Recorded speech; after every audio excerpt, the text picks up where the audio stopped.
네, 좀 전에는 GBR이 어떤 수식으로 진행이 되고 제 스타일 어떻게 한다라는 거 말씀드렸고요. 그리고 어떤 재료를 쓴다 말씀드렸고 말미에 이제 GBR의 단점과 아니면 가급적 피해갈 수 있으면 좋지 않을까라는 제 개인적인 의견을 말씀드렸는데요. 그럼 과연 어떻게 피해갈 수 있을 것인가? 그 부분에 대해서 조금 더 살펴보도록 하겠습니다. 자, GBR의 단점 살짝만 다시 보고 넘어가면 이제 일단 아프다, 아프면 붓는다. 그런 부분들이 있고 또 하나 하악 속옷지 같은 경우는 감정 절개하다가 신경 다칠까봐 조금 절개하고 이렇게 들어보고 조금 절개하고 들어보고 하다 보면 시간 많이 가지 않습니까? 그런 부분들은 리스크가 있다. 그리고 또 하나는 임시를 치렀을 때 이렇게 막 누르게 되면은 그런 부분들에 대한 성공률이 좀 떨어지지 않을까라는 우려가 있고 그리고 대합치가 정출된 경우에 이렇게 꼭 덴처를 안 써도 대합치가 이렇게 정출된 경우에는 음식에 씹혀서 조금 더 고리식지 안정성 위협받을 수 있지 않을까 그런 부분들이 좀 걱정됩니다. 그리고 또 하나 마지막 가장 요즘에 미니멀 인베이시브 서저리 중요하지 않습니까? 그런 부분들을 고려했을 때는 좀 크라이테리아를 줄이는 게 어떨까 생각을 합니다. 그래서 이번 시간에 물론 이제 그런 노력은 예전부터 많이 해왔고 그런 노력 중에 여러 가지 테크닉들이 있는데 오늘 제가 한번 포인트를 잡아보고 싶은 부분들은 그런 겁니다. GBR 처음에 말씀드렸지만 GBR은 고리식 플러스 멤브레인 딱 정해져 있지 않습니까? 근데 그와 비슷한 술식, 그러니까 예를 들면 이 발치와 보존술 중에 발치와 유화 조직을 이용한 발치와 보존술이 컨셉이 조금 저는 비슷하다고 생각합니다. 왜냐하면 단순히 발치와 보존술에 뼈이식만 하는 것은 기타 침이라든지 물리적인 자극에 의해서 본그라프트 메탈리얼이 이렇게 떨어져 나갈 수 있지만은 발치와 유화 조직을 이용해서 위를 덮어주면 그 결과가 상당히 좋은 것을 물론 뭐 제가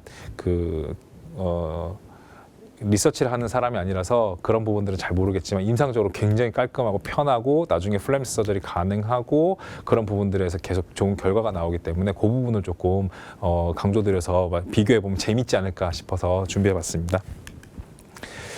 그래서 아까 보여드렸던 사진인데요, 좀 대비가 됩니다.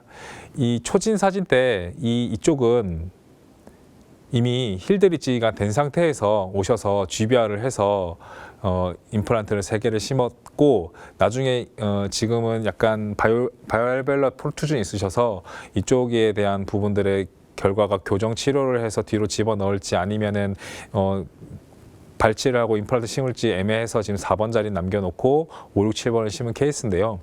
밑에 같은 경우는 이제 플로팅 투수긴 하지만 자연치가 있었기 때문에 이쪽 밑에 유화 조직을 이용해서 발치를 하고 뼈이식을 한 사진입니다. 그래서 위는 이제 GBR에 대한 컨셉이고 아래는 이제 고리식 발치와 보존술을 한 컨셉입니다. 그래서 그 부분에 대해서 조금 더 아래 했던 방법들을 조금 살펴보도록 하겠습니다.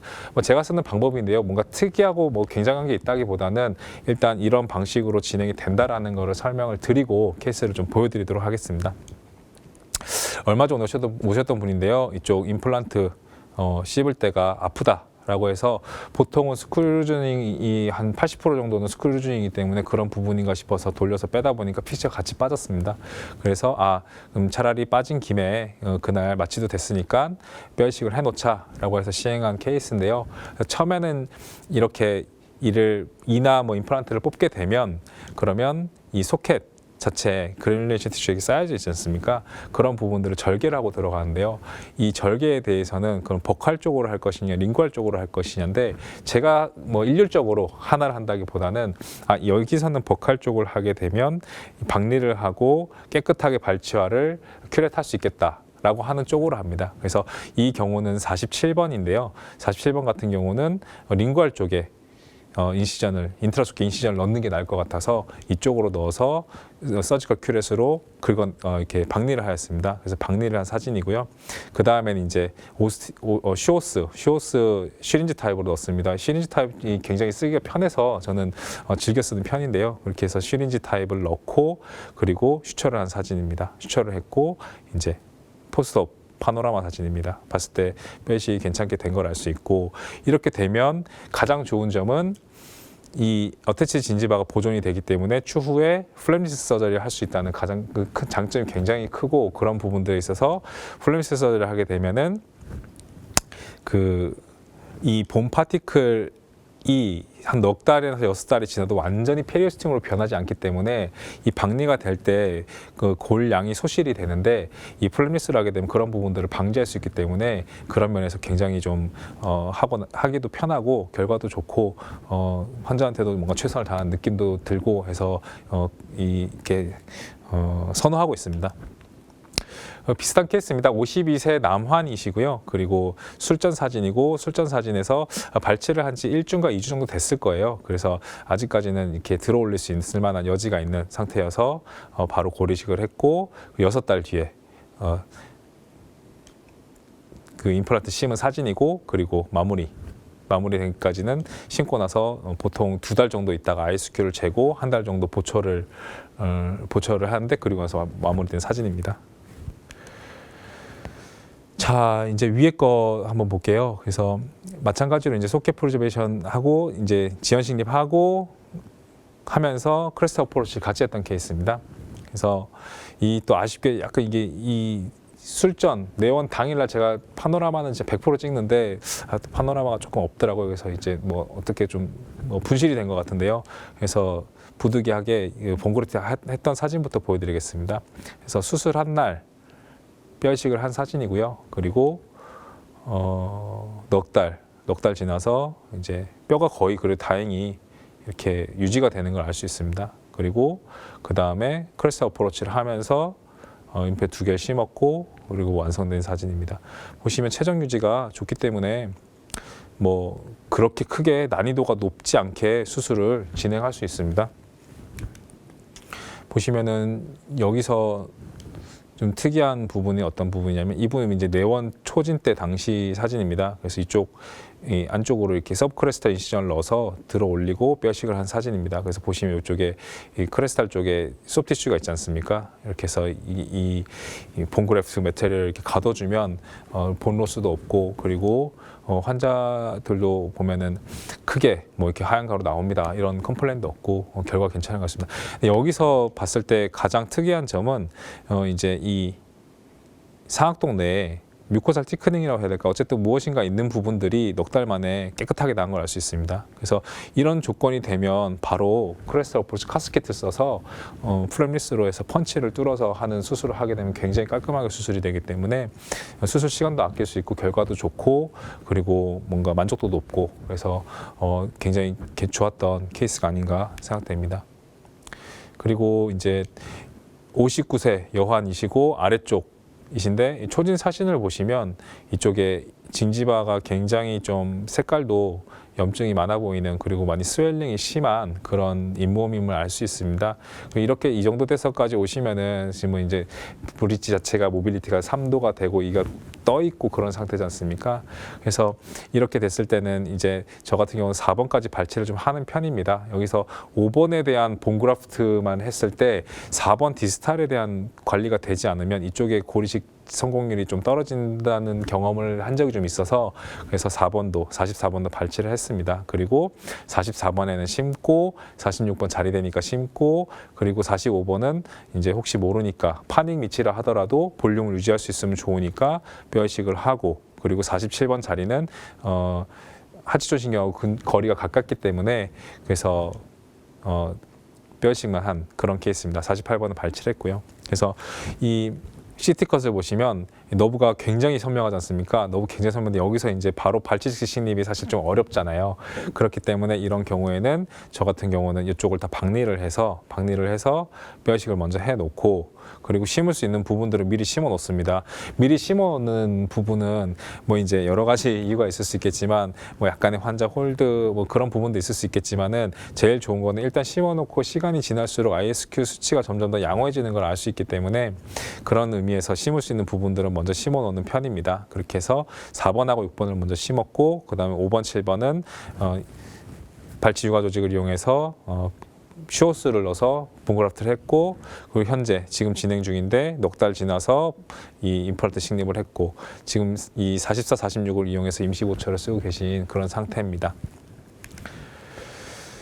자, 요거는 조금 다른 케이스인데요. 이제 케이스들까지는 이제 넣고 바로 이제 뼈이식을 해놓고 기다렸다가 임플란트 심는 그런 케이스인데요. 여기서는 이쪽 부분 51세 여환인데 이쪽에서 전악 임플란트의 케이스입니다. 전악 임플란트 케이스인데 이 47번에 대한 부분들을 볼 겁니다. 47번에 대한 부분들을 볼 텐데 왜 큰 파노라마를 4장이나 넣냐면 이분 같은 경우는 이미디엇 로딩을 했기 때문에 그 부분에 대한 부분들을 감안하시라 싶어서 이미디엇 로딩한 사진을 먼저 보여드리고 그 다음에 부분에 대한 사진을 좀 보도록 하겠습니다.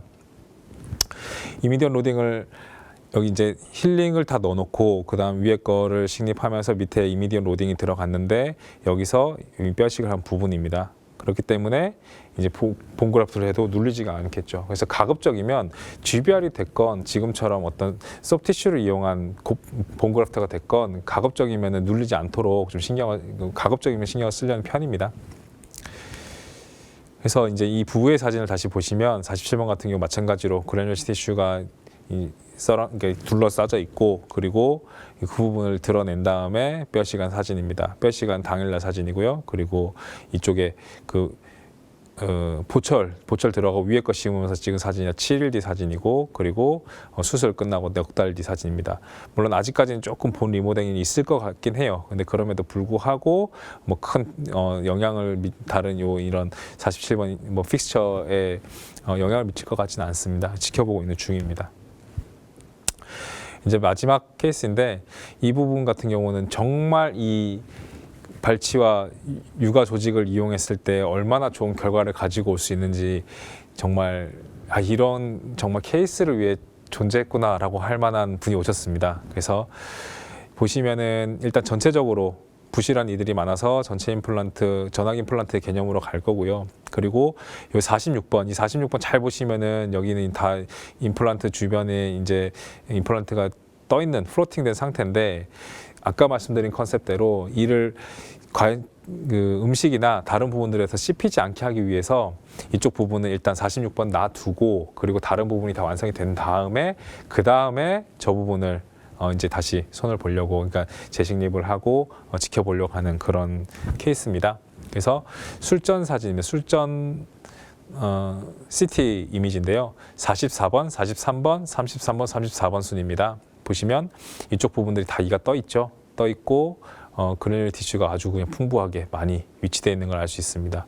그리고 수술한 날 찍은 CT입니다. 보시면은 뼈를 굉장히 많이 썼어요. 그래서 그 디펙트, 그 소켓 디펙트가 굉장히 큰데 그 부분들을 다 슈오스 칩과 슈오스 파우더를 섞어서 사용하였고 그 다음에 이 엘리베이션된 그래놀 티슈 자체를 위로 해서 프라이머리 클로저에 비슷하게 유사하게 시도하였습니다. 그리고 5개월이 지나서 임플란트를 심은 사진입니다. 보시면 어느 정도 체정 유지가 될 수 있음을 알 수 있고 그리고 이 수술을 했을 때도 굉장히 그 뼈의 상태도 안정적으로 물론 완전히 자기 뼈처럼 튼튼하진 않지만은 그래도 5개월 지났을 때 느낄 수 있는 뼈 GBR을 했을 때 느낄 수 있는 그 골질과 유사한 골질을 느낄 수 있었습니다. 그래서 지금 현재 상태로는 이렇게 임플란트 다 심어놓은 상태로 기다리고 있는 상태고요. 그리고 이제 이 사진은 언제 사진이냐면 이 5개월 지나서 임플란트 식립하기 전에 찍은 술전 사진입니다. 보시면 여기서 가장 좋은 점은 뭐냐면 이렇게 그 각화치은이 살아있기 때문에 향후에 이 보철이 들어갔을 때도 굉장히 유지관리 보수에 월등한 유리한 조건을 가질 수 있지 않을까 싶어서 가급적이면 발치하면서 육아 조직을 이용하는 편입니다. 그래서 장점은 각하치인이 충분해서 임플란트 식립 및 플래미스 서저리 가능하다. 물론 이 케이스는 플래미스를 하지 않았습니다. 조금이라도 좀 더 보존하는 게 낫겠다 싶어서 그리고 골 상태도 좀 봐야 되기 때문에 여러 했지만 앞선 케이스들 보시면 뭐 하나나 2개 정도 같은 경우는 플래미스 서저리가 충분히 가능합니다. 두 번째로는 GBR을 하게 되면은 이렇게 뭔가 이렇게 당겨서 꼬매야 되기 때문에 베스티뷴이 짧아지는 수가 있지 않습니까? 그래서 그런 부분들을 조금 방지하기 때문에 베스티뷴 보존이 가능한 장점이 있습니다. 그래서 결론입니다. 결론은 뭐냐면 이제 파트 1과 파트 2에 대한 결론을 같이 말씀드리겠습니다. 결론은 슈오스를 이용한 고리식 자체는 GBR 혹은 발치와 육아 조직을 이용한 고리식의 전반적으로 양호한 좋은 결과를 보여주는 재료라고 저는 생각을 하고 굉장히 즐겨 쓰고 있고요. 그리고 GBR의 적응증으로 가기 전에 발치부터 고리식을 해주면 보다 덜 침습적인 수술이 가능하다라고 라는 부분 말씀드리고 싶고, 그리고 마지막으로 발치와 주변 육아 조직을 이용할 수 있는 경우라면 어떤 점이 장점이냐면 고리식재나 각화치은 구강 전정 보존에 있어서 GBR보다 더 유리한 면이 많다. 기간도 더 짧아질 수 있고, 그리고 만족감도 더 높아질 수 있고, 결과도 더 좋고, 그렇다고 생각합니다. 그래서 제가 말씀드리는 부분들은 물론 뭐 정말 새로운 어떤 그런 얘기들은 아니고, 들어보시면 그래 주변에서 그런 얘기 들었어 라고 하시는 부분들일 텐데, 이렇게 자료를 정리하면서 보다 보니까 이렇게 어떤 뭐 꼭 재료가 정말 진짜 우리가 흔히 쓰는 굉장히 비싼 재료가 아니더라도 쉬워쓸 정도의 재료를 씀으로써도 좋은 결과를 가질 수 있구나 라는 거를 느꼈습니다. 이상입니다. 감사합니다.